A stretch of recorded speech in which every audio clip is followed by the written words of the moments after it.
이르되 자비를 베푼 자니이다. 예수께서 이르시되 가서 너도 이와 같이 하라 하시니라. 아멘. 네, 오늘 말씀의 제목이 가서 너도 이와 같이 하라예요. 가서 너도 이와 같이 하라. 네. 너도 이와 같이 하라. 가서 너도 이와 같이 하라입니다. 자, 오늘 이 선한 사마리아인의 비유를 주제를 가지고 이 내용을 가지고 오늘 말씀을 전하려고 하는데, 이 내용은 우리가 익히 교회를 오래도록 다닌 사람이라면 잘 알고 있는 내용일 거예요. 여기에 사람들이 그런데 의외로 믿지 않는 사람들도 선한 사마리아인 굿 세마리탄이라 그래갖고 서양 사람들도 이 이야기는 너무나 잘 알고 있어요. 믿지 않는 사람들도. 예, 그래서 선한 사마리아인이 과연 왜 믿지 않는 사람들도 잘 아는 이야기가 됐느냐? 물론 그 주제에 대해서는, 이 내용의 그 뜻에 대해서는 많은 사람들이 알고 있겠지만, 저는 이제 영생과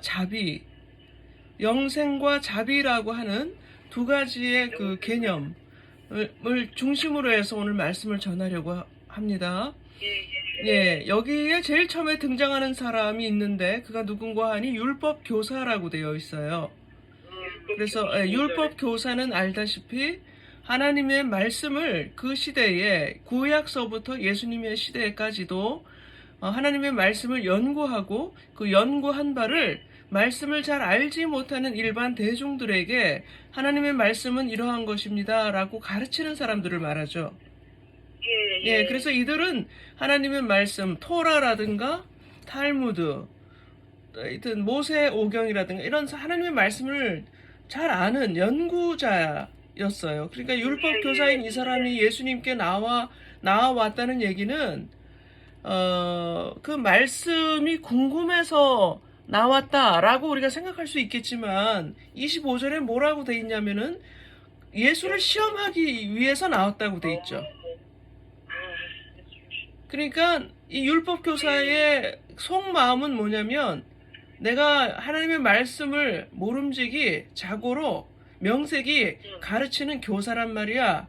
예수라고 하는 너 요새 유명한 사람인 것 같은데, 예수 당신이 과연 하나님의 말씀을 어떻게 얼마나 알고 있는지 내가 한번 보겠소 라고 은근히 그 교만한 마음을 감추고 이제 나와서는 마치 영생이 궁금한 것처럼 예수님께 그 지도 편달을 구하는 거예요, 지금. 그러니까 예수님께서는 사실 하나님이시니까 얼마나 속으로는 참 뭐랄까 가증스럽다 할까 이런 마음을 가지셨을 수 있겠죠. 그러나 하나님께서 예수님께서 단도직입적으로 그 영생이 무엇이, 어떻게 하면 영생을 얻겠습니까? 라고 하는 질문에 대해서 아주 쉬운 비유를 들어서 말씀을 하시죠. 네, 그 말씀하시기 전에 예수님께서 이 율법교사에게 먼저 질문을 던져요. 그 질문이 뭐냐면, 율법에는 뭐라고 기록되어 있느냐라고 물으시죠. 예, 왜냐하면 율법교사니까. 예, 잘 알 거라고 생각하면서 물었어요. 그러니까 이 사람이 율법교사답게 하나님을 사랑하고 그리고 이웃을 사랑하는 것입니다 라고 대답을 하죠. 예, 근데 어떻게 대답하냐면 구체적으로 27절에 내 마음을 다하며 목숨을 다하며 힘을 다하고 또 뜻을 다하여 주 너의 하나님을 사랑하라. 그리고 또한 내 이웃을 내 몸과 같이 사랑하라 라고 써 있습니다 라고 이제 대답을 했어요. 그러니까 예수님이 뭐라 그러시냐면, 옳다, 잘 알고 있구나, 그렇게 행하면 영생을 얻는다 이렇게 말씀하셨죠. 예. 그러니까 28절이 굉장히 중요해요. 내 대답은 옳다. 그런데 예수님의 말씀이 왜 중요하냐면, 근데 그렇게 행하라 라고 돼 있잖아요. 그러니까 성경 말씀을 다른데 어디 가서 많은 예화를 들으려고 하지 말고, 예수님이 말씀하신 그 말씀 자체가, 그 자체 한 절이라도 똑바로 연구하고 살펴보고 관찰하고 깨닫고 실천하는 게 굉장히 중요하죠. 그러니까 28절에 뭐라고 돼 있냐면, 내 말이 옳다예요. 옳다. 근데 옳은데 옳기 때문에 영생을 얻는다 이렇게 말씀 절대로 안 하셨어요. 예. 예, 뭐라고 말씀하셨죠? 그런데 행하라. 행하라. 예. 예. 행하라 그러면 살리라 이렇게 돼 있단 말이죠. 예. 그래서 우리가 영생을 얻으려면 어떻게 예. 어떻게 하면 되겠습니까? 라고 본인이 물으면서도 행함에 대해서는 주안점을 두지 않았는지 이것을 거꾸로 예수님에게 묻는 거예요. 근데 예수님은 내 말은 옳은데 그냥 그대로 행하면 돼. 그러면 바로 살게 되는 거야. 영생을 얻게 되는 거야. 라고 실천에 중점을 두시고 예수님은 말씀을 하신다는 거예요. 예. 그러니까 이 사람이 거기에 머무르지 않고 자기는 옳은 사람인 것처럼 29절에 그렇게 써 있죠. 그러면 예. 내 이웃이 누굽니까? 라고 이렇게 물어봐요. 예. 예. 내 이웃이 누굽니까? 라고 이렇게 물어보죠. 그러니까 예수님께서는 내 이웃은 누구다 이렇게 말씀 안 하시고 비유를 들어서 말씀하시죠. 그 비유를 들은 이유가 있어요.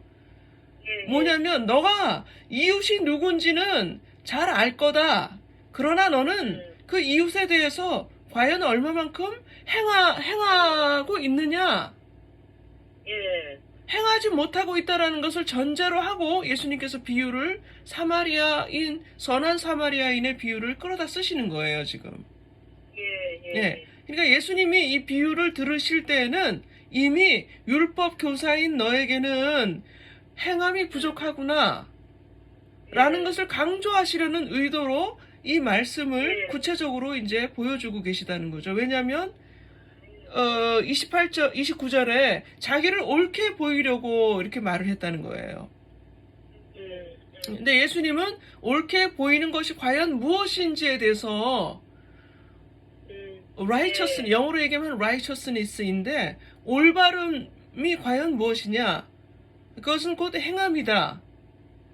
행할 때에 비로소 너는 의인이지 오직 율법을 연구하고 교사로서 네 사명만 감당한다. 율법만 붙잡고 있다. 그것만이 너의 옳음을 입증할 수 있는 것은 아니다. 부족하다. 그것으로는 부족하다라는 것을 말씀하시고자 이 선한 사마리아인 예화를 들고 계시다고요. 예, 그러면 우리가 아시겠지만은 이 선한 사마리아인 비유에는 크게 세 인물이 등장합니다. 첫 번째는 누구죠? 제사장. 네, 제사장이죠. 제사장은 그야말로 하나님의 말씀을 받는 게 아니라 하나님께 사람들을 대신해서 예배를 올려드리는 사람이에요.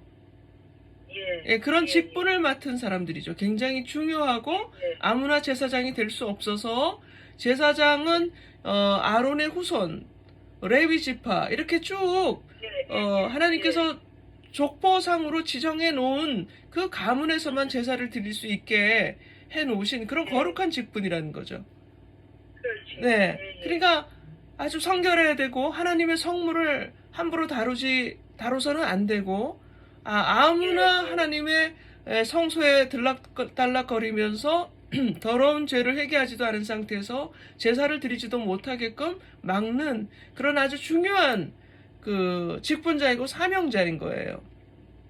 그리고 하나님을 가까이 하는 사람이고. 그런데 그 사람의 문제가 있었어요. 그 사람이 헐벗은 게 아니라 강도를 만나서 강도에 의해서 탈취를 당하고 매 맞고 심지어 죽은 것 같은 얼마나 매를 맞았으면 죽을 지경에 놓여져 있는 그 불쌍한 사람, 그 사람을 보고 어떻게 했다 그랬냐면은 피해서 지나갔다라고 돼 있어요. 예, 방치한 거죠. 또 두 번째 인물이 등장하는데 두 번째 인물은 뭐일까요? 누구일까요? 네, 레위인이라 돼 있어요. 32절에. 32절에 레위인도 똑같이 행했다고 돼 있어요.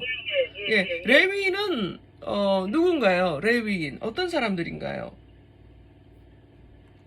레위는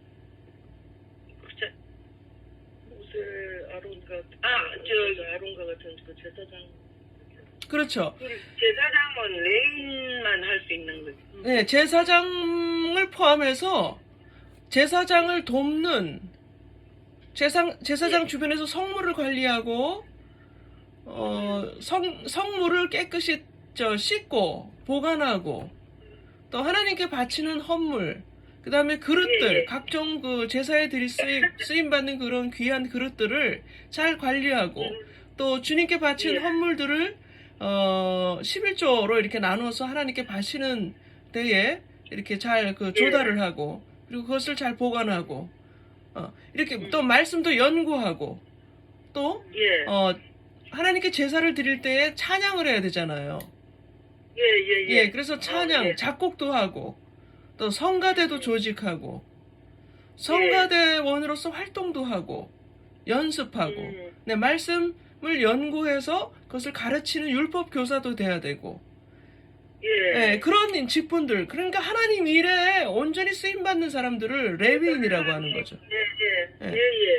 이 두 사람은 제사장과 레위인은 공통점이 뭐냐면 하나님을 가까이 하고 하나님께 예배 드리는 것을 사명으로 삼고 또한 그렇기 때문에 거룩하고 성결하고 말씀을 쥐고 있고 옛날에 그 말씀들이 어려웠을 거 아니에요, 지금보다. 그래서 그 말씀을 잘 연구해서 그것을 잘 풀어서 가르치는 역할도 해야 되는 굉장히 중요한 사명자들이에요. 그런 세 번째 사람이 또 등장하죠. 우리가 알다시피 선한 사마리아 사람. 사마리아 사람이 예수님이 왜 사마리아 사람을 굳이 비유로 드셨을까요? 목적이 있으셨을 거예요.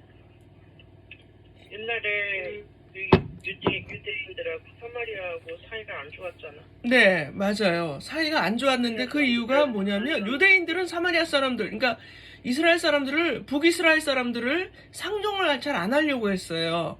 남유다의 사람들이. 왜냐하면 저 옛날 역사를 거슬러 올라갔을 때에 아수르 민족들에 의해서, 아수르 강대국에 의해서 이스라엘이 패망을 했을 때에 아합 왕 같은 그런 나쁜 왕들, 이스라엘의 왕이 계약 결혼 같은 정략적인 결혼을 함으로써 아수르의 문화를 다 받아들였어요. 그래서 이제 혼혈들이 많은 거예요, 혼혈들. 그래서 그냥 피만 섞인 게 아니라 그들의 그 우상의 문화를 받아들인 거죠. 그래서 그들의 풍습을 따라하고 막 하나님이 싫어하는 거, 귀 뚫고 뭐 어떻게 하는 거, 그다음에 그 우상의 문화라고 하는 게 굉장히 음란하다 그랬잖아요.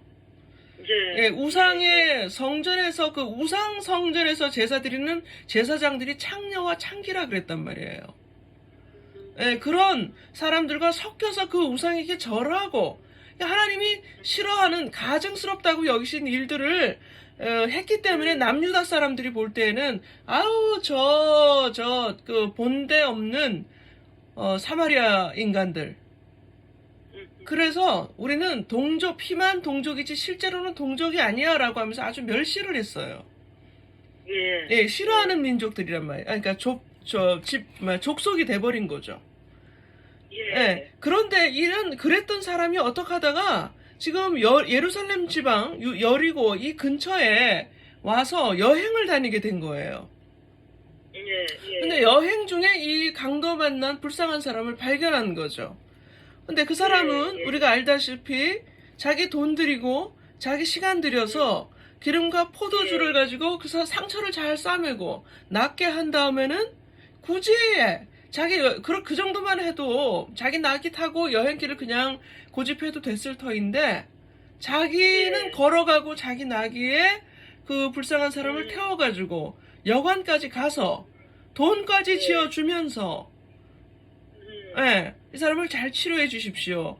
하룻밤 여기서 재운 다음에 이튿날 떠나면서 또 뭐라 그러냐면 제가 다음에 올 테니까 이 사람이 낫지 않았으면 거기에 소요된 비용, 의원이 필요하면 그 의사를 불러서 잘 치료하고 거기에 드는 비용들까지도 내가 감당할 테니까 이 사람 좀 잘 케어해 주십시오라고 하면서 떠났다는 거예요.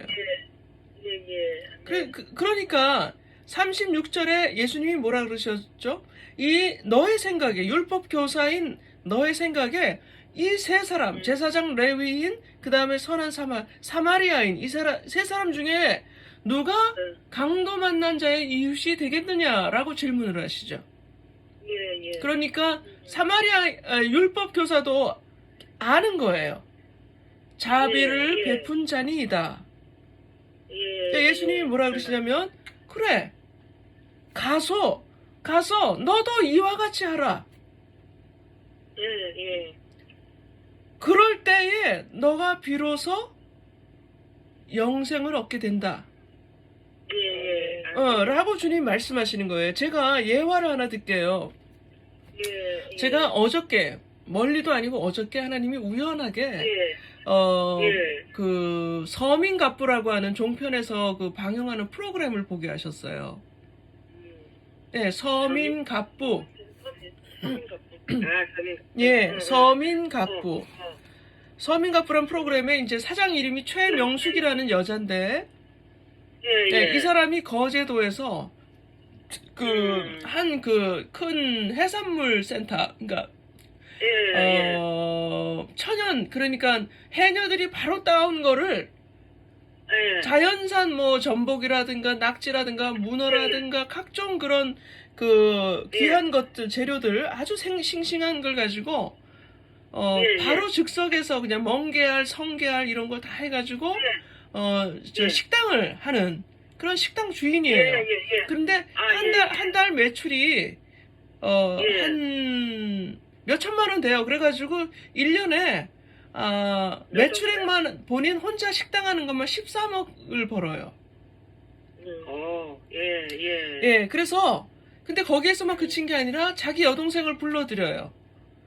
그래서 2호점을 내게 해요. 옆에 한 200m 옆에. 예, 예. 예, 그런 다음에 또 저 오빠하고 동생을 불러들여갖고 남동생에게는 노래방을 주고 또 무슨 동생에게는 또 뭘 주고 그래갖고 일대에 자기 형제들로만 그 꾸려진 식당들이며 노래방이며 또 뭐 주차장인가 뭐 이렇게 해가지고 엄청 많은 저 수익을 버는 거죠. 근데 이 사람이 처음에 식당을 했을 때 흑자만 났던 게 아니고 또 물론 비하인드 스토리가 아주 길어요. 제가 그걸 얘기를 다 할 수 없으니까 결국은 집도 현재 4채, 자기 명의로 된 집만 4채, 그 다음에 땅들 있고, 그 다음에 어떤 가게들, 건물들 다 해가지고 하여튼 엄청 부자인 거예요. 그런데 이 사람이 처음에 시작하게 된 이유가 그 해산물 센터 식당을 시작하게 된 이유가 뭐냐면 그냥 해녀에서만 처음에 시작했는데 해녀들이 경기가 안 좋으니까 도매 상인들에게 맡기니까 남는 게 없는 거예요. 그렇죠, 그렇죠. 예, 하루 종일 해녀 할머니들이 물질을 해봤자 가져가는 돈이 없는 걸 보고 안 되겠다 싶어갖고 도매 중간 상인을 없애고 자기가 식당을 만든 거예요. 그래서 해녀 할머니가 해녀 할머니들이 아줌마들이 자기한테 갖고 오면 그거를 파니까 먹는 식당을 찾는 고객 손님들도 좋고 싱싱한 거 먹어 좋고 해녀들은 경기에 상관없이 똑같은 돈을 받아가니까 살 길이 열리고 그렇게 된 거예요. 그래서 동생도 불러들여서 2호점을 냈는데 동생하고 똑같이 해서 한 해 동안 23억을 버는 거예요. 23억. 두 사람만. 근데 이 사람이 중요한 게 이거예요. 거기에 해남이 한 명 있는데 해녀 말고 유일하게 청일점으로 해남이 있는데 이 사람에게 먹을거리 입을거리 뿐만 아니라 거처를 집을 그냥 한 채를 그냥 뚝딱 줘버려요. 그래서 이 사람이 인터뷰를 하는데 뭐냐면 우리 그 선주님은 이런 사람 만날 수가 없다는 거죠. 자기가 어떻게 이렇게 집을 공짜로 살고 보시라 그러면서 카메라를 쭉 비춰주는데 집도 작은 집을 조그만 새 방을 준 게 아니라 그냥 제가 이렇게 얼핏 보니까 한 30평은 돼 보이더라고요. 그걸 그냥 다 준 거예요. 공간을 그거를 4년째 살고 있대요. 돈도 안 내고. 그리고 해녀 할머니들 다 그냥 그렇게 하면서 뭐냐면 인터뷰를 그러니까 하니까 남는 게 있습니까? 그러니까 좀 덜 남으면 어떠냐는 거예요. 그 사람들에게 베풀고 주면 이상하게 그렇게 베푸는 즉시로 들어오는 돈들이 더 많더래요. 예. 장사가 더 잘 되고 이상하게 뭔가 복이 되어 들어오더래요. 계속해서. 예, 나중에 서민갑부가 한번 볼 수 있으면 보세요. 최명숙이라는 그래서 제가 이 말씀을 이제 하는 거는 제사장과 레위인들은 보고 피하여 지나갔다라고 돼 있어요. 31, 32절에. 근데 이들은 바로 다른 누구도 아닌 하나님의 말씀을 맡은 사람들이잖아요. 하나님을 가까이 하는 사람들이고, 그리고 얼마나 거룩하고 귀한 직분자들이에요. 그러니까 요즘으로 치면은 하나님 성전에서 하나님 일하는 일꾼들을 말하는 거예요. 우리 같은 사람들이에요. 우리 같은 사람들. 그러니까 하나님께서는 주제가 어떻게 하면 영생을 얻느냐라고 대답하셨을 때에 말씀을 많이 읽어라. 예배 잘 참석해라. 성경을 잘 연구해서 가르쳐라. 그래야 영생을 얻는다. 이렇게 말씀하셨다면 선한 사마리아인 비유를 하실 필요가 없으셨겠죠. 그렇지. 예. 비록 말씀은 좀 어설프게 알고 콩알 만한 말씀 지식밖에 없을지라도 그 작은 말씀 지식을 가지고 정말 그 말씀을 실천하는 사람, 그런 사람에게 영생을 하나님이 허락하시는 것이지, 제사장과 레위인처럼 하나님 말씀만 드립답하고 예배만 열심히 주구장창 성전 문턱이 닳도록 참석하고, 그러나 행함이 없는 그런 걸 하나님이 기뻐하시지 않는다라고 제가 지난주에도 말씀드렸고 이번 주에도 다시 이렇게 반복하는 거예요. 그래서 제가 이 말씀을 준비하기 전에 어떻게 할까요 하니까 하나님께서 자비라는 단어를 주시더라고요. 그래서 우리가 하나님을 사랑하고 또 그와 같이 이웃을 사랑하라고 하셨다는 얘기는 하나님만 사랑하라고 하셨다는 게 아니라는 걸 명심하셔야 돼요. 율법, 하나님의 말씀을 연구하고 큐티하고 예배 잘 참석하고 기도 많이 하고 이거 너무나 하나님 중요시 여기고, 그래 너가 사랑하는구나 라고 말씀하시고, 또 하나님께 또 중요한 게 그 헌금 드리는 거, 이거 중요하죠. 헌금을 하나님께 액면 그대로 드려야 돼요. 꼬불쳐 두면서 그냥 뭐 이렇게 하는 그런 태도가 아니라 하나님을 정말 사랑하는 마음에서 이왕이면 새 돈으로, 아니 복채를 무당한테 바치는 복채도 다림질해서 주는데 어떻게 하나님한테는 그냥 시간에 임박해가지고 돌아다니는 돈 하나 이렇게 달랑 주워와가지고 봉투에도 아니고 그렇게 하면 안 된다는 거죠. 그리고 하나님께 11조 생활하는 거 굉장히 중요하고요. 그 다음에 아주 조그만 감사거리가 있어도 항상 하나님을 먼저 떠올려야 돼요. 하나님께 이거 감사 헌금 드려야지.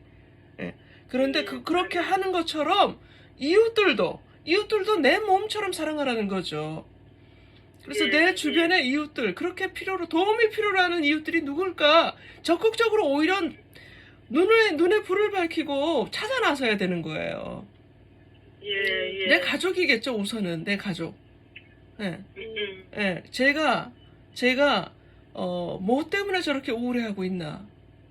제가 뭐 때문에 저렇게 누워 있나?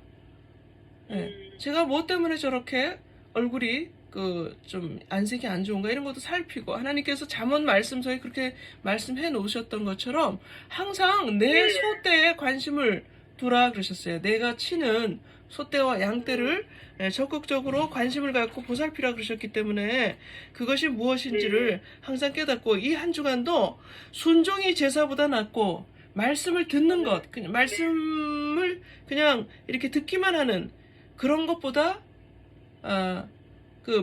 순종하는 것, 그것을 하나님께서 귀하게 여기신다는 것을 깨닫고, 우리가 영생을 얻으려면 하나님 말씀을 듣기만 하는 것이 아니라 진심으로 찾아 나서면서 실천할 수 있는 그런 사람이 되어야 되겠습니다.